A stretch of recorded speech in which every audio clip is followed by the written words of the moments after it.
Shalom. Hey, I remember senior year in high school, Christmas Eve.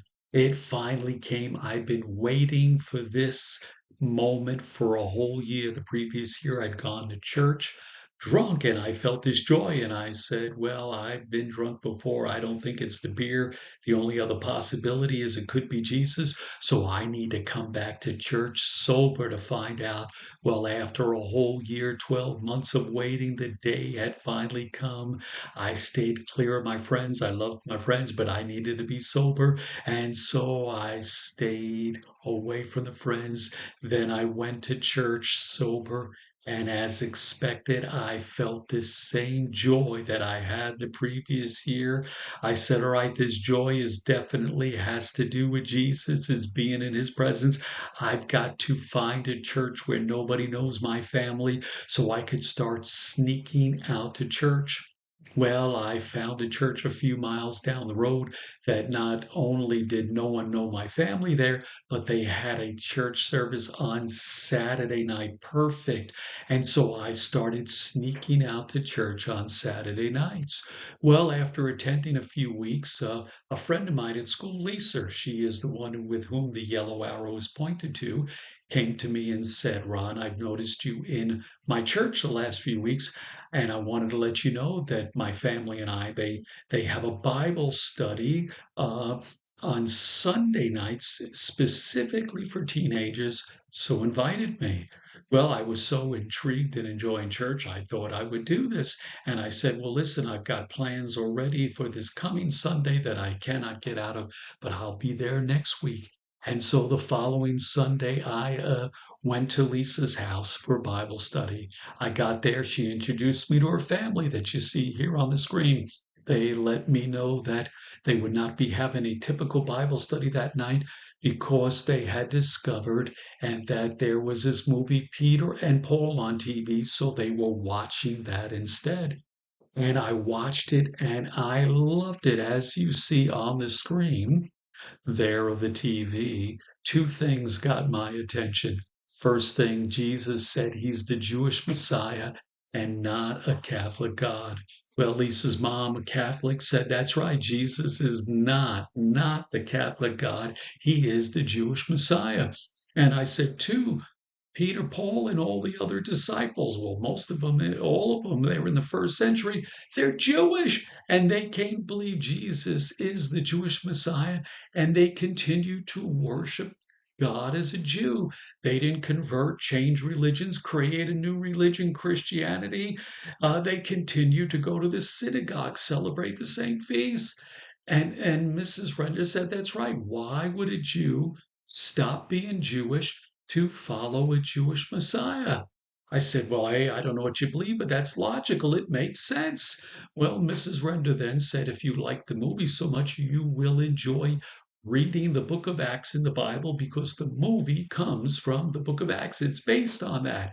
I said, all right, I enjoyed it so much. I took the Bible, I thanked her, and then I'm driving home. And then I said, oh, wait a minute, I'm in trouble.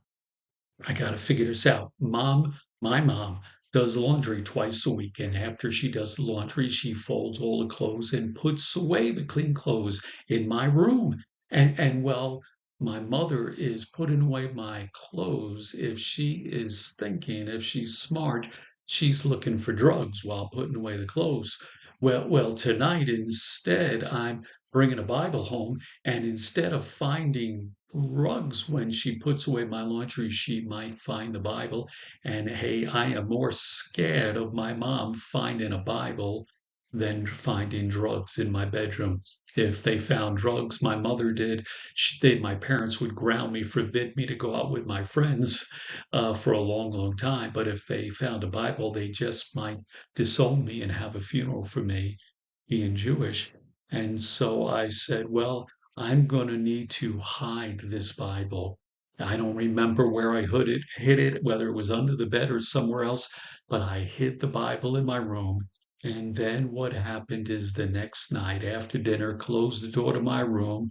I got in bed, got the Bible, got under the covers, and I read the entire book of Acts. All right, you Bible scholars out there, How many chapters in the book of Acts? If you know how many chapters there are in the book of Acts, share it in the comment section. Let's see how many of you out there know. No cheating. Don't open your Bibles. Don't look on the Internet Bible.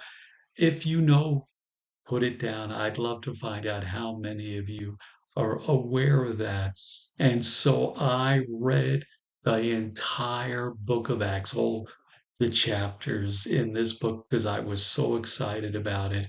And then I decided, all right, I got to hide it again. Hopefully, my mother will not find it during this week. I learned to pray that week, my mom praying that my mom would not find my Bible. Well, the following week, when I went back to the Bible study at the Renda's home, I brought the Bible to give it back to them and thank them. And in my next video, I'll tell you what happened next, what Mrs. Renda then said to me when I returned the Bible to her. But before I go, there is one question I'd like to end with. Do you remember the first time you read the Bible? Do you remember the first time you read the Bible? Um, did you read it because your parents made you read it? Did you read it because you wanted to read it? What do you remember about it? Was it a positive experience, a negative experience? Take a moment and think about that. And I would ask you, please share it in the comments section, a brief little memory of the very first time reading the Bible. I would enjoy hearing it. I shared with you my story. I'd love to hear your story, and so would other people out there. So please do that. I'll be watching, hoping to see your story soon. Thanks for joining me. Shalom.